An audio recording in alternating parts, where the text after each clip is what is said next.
Bem-vindos a mais um vídeo do canal Conhecimentos da Humanidade. E Léo, hoje a gente vai falar sobre um assunto que foi, acho que um dos mais pedidos nos comentários, mas antes eu queria lembrar o pessoal que a gente tem vídeo toda semana, toda quinta-feira, os nossos vídeos saem e hoje não é diferente, quinta-feira, mais um vídeo e a gente vai falar sobre o budismo. E para você que está vendo a gente aqui a primeira vez, comece a procurar os nossos vídeos mais antigos, a gente tem mais de 20 vídeos postados aí, toda semana tem vídeo novo. Então vamos lá, né? Agora é a hora do budismo. Vamos lá.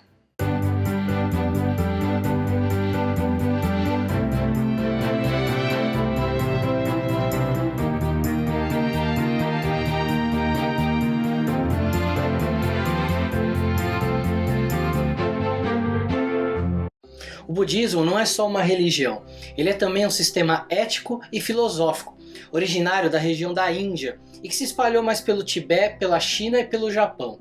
Várias fontes colocam o número de budistas entre 230 a 500 milhões, sendo assim a quinta maior religião do mundo.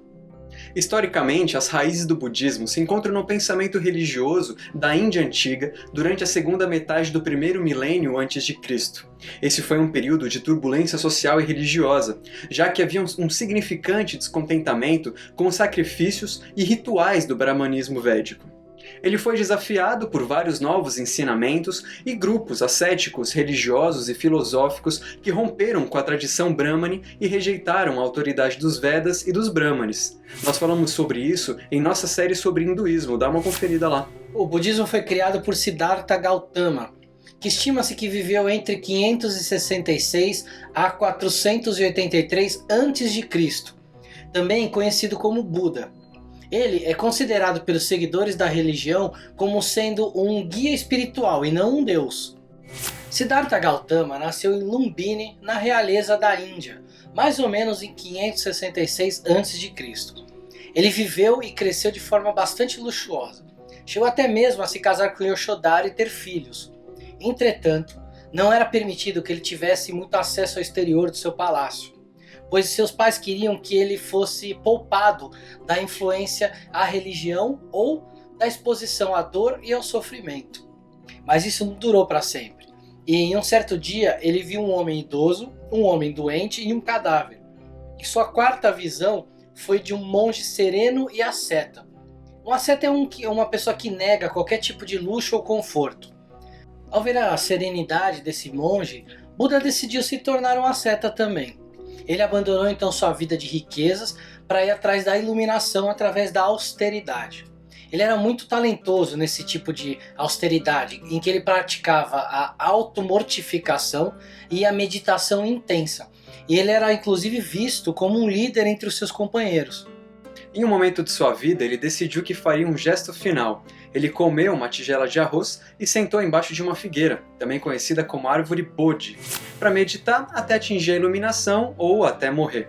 A lenda diz que Siddhartha conheceu a dúvida sobre o sucesso de seus objetivos ao ser confrontado por um demônio chamado Mara, que simboliza o mundo das aparências, a tentação, comparado ao papel de Satanás no cristianismo. Mara teria oferecido todos os tipos de prazeres e tentações a Siddhartha, que implacavelmente repeliu Mara. Depois de vencer as tentações, Siddhartha acordou para a verdade da origem, da cessação e do caminho que levava ao fim do sofrimento, e se iluminou. Ele foi tentado por 3 tentações. Ele foi tentado, se não me engano, por mulheres, né? Foi tentado pelo dinheiro. Eu já ia cagar na primeira. Já. Assim, por volta dos 40 anos, Siddhartha se transformou no Buda, o Iluminado. Ele então pegou tudo o que tinha aprendido e começou a ensinar aos monges companheiros. 5 de seus companheiros se tornaram os primeiros de seus discípulos. Ele descobriu que a iluminação encontra-se no meio do caminho, não com indulgências luxuosas e nem com a automortificação. Além disso, ele descobriu o que ficou conhecido como as 4 verdades nobres, que são que viver é sofrer, chama dukkha. O sofrimento é causado pelo desejo, ou tanha, que significa apego. A terceira é que uma pessoa pode eliminar sofrimento ao eliminar todos os apegos e os desejos. E por último, a quarta, que isso é alcançado ao seguir-se o caminho das 8 vias nobres. O caminho do meio tem várias definições. Por exemplo, a prática de não extremismo, um caminho de moderação, a distância entre a autoindulgência e a morte, o meio termo entre determinadas visões metafísicas, a explicação do nirvana, a perfeita iluminação, um estado no qual fica claro que todas as dualidades apenas existem no mundo ilusório. E outro termo também para Sunyata, a última natureza de todos os fenômenos na escola Mahayana. Logo, ele atraiu um grupo de seguidores e instituiu uma ordem monástica. A partir de então, ele passou a seus dias ensinando o Dharma, viajando por toda a parte nordeste do subcontinente indiano. Ele sempre enfatizou que não era um deus e que a capacidade de se tornar um Buda pertencia ao ser humano. Ele faleceu aos 80 anos de idade em 483 a.C. em Kushinagar, na Índia. 2 vezes 40.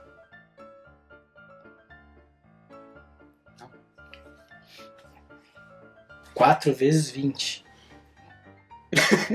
Os ensinamentos de Buda foram colecionados no Tripitaka, ou os 3 cestos de flores. Buda não deixou nada escrito.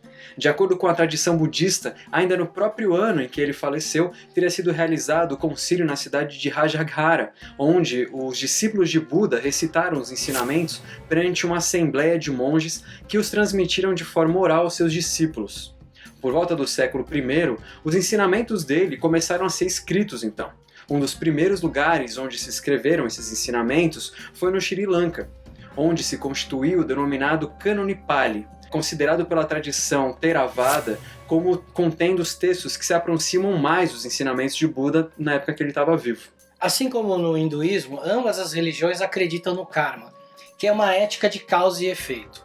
Acreditam em Maya, que é a natureza criativa e mágica da ilusão.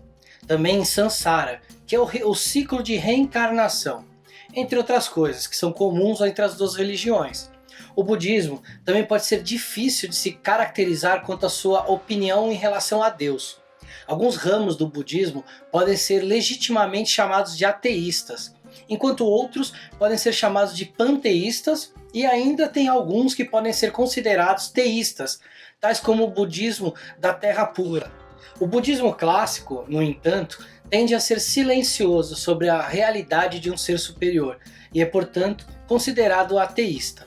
Eu acho até pelo medo inicial, né? Porque o budismo nasceu de uma rixa com o hinduísmo. Então, e que tinham vários deuses. Tinha um deus principal, tinha Brahman, essas coisas. Eu acho que até por isso o budismo é orientado pelos ensinamentos de Buda, que pretendem mostrar o caminho da libertação através de práticas e crenças espirituais. De acordo com o budismo, a disciplina mental pode aliviar o sofrimento do ser humano, levando a atingir o estado supremo de plenitude, o nirvana. Nirvana é uma palavra do contexto do budismo, que significa o estado de libertação atingido pelo ser humano ao percorrer sua busca espiritual. O termo tem origem no sânscrito, podendo ser traduzido por extinção, mas no sentido de cessação do sofrimento. Em um sentido mais amplo, Nirvana pode indicar um estado eterno de graça. Também é visto por alguns como uma forma de superação do karma. É uma renúncia ao apego material que não eleva o espírito e apenas traz sofrimento. Através da meditação, se consegue percorrer os passos fundamentais para chegar ao Nirvana, considerado como a última etapa a alcançar pelos praticantes dessa religião.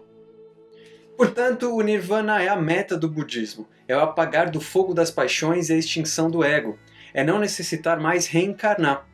É o que todo budista procura a vida inteira, é o que faz do homem comum um Buda, é a iluminação e a extrema paz.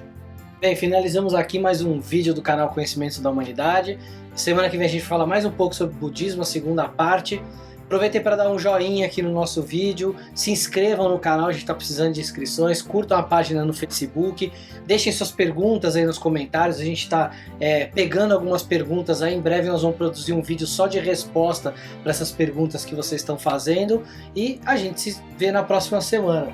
Instagram, Twitter, @oficialcdh, é isso aí. Valeu!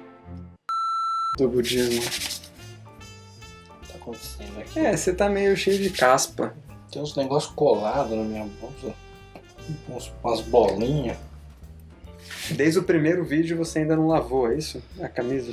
Eu não tomei banho, né? A gente grava 3 semanas seguidas com a mesma roupa, aí toma um banho, grava mais 3 com a mesma roupa. É tipo isso. Mas eu expliquei pro pessoal que a gente tem várias roupas iguais, na verdade. Ah, é verdade, eu vi lá no canal. É bom explicar que a gente tem armários com as mesmas camisetas. É. Tipo uma série fechada, eu mesmo. A gente entra em loja e compra de pacote, né?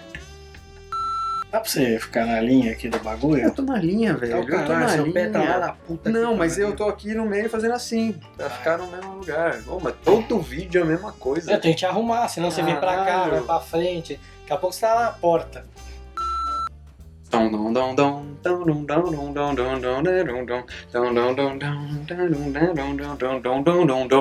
O Nirvana é uma palavra do contexto budismo que significa estado de libertação atingido.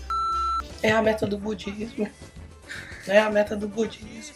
Vocês esperam ligar tudo pra fazer. Nós temos uma paz que traz prejuízo. Como é que é?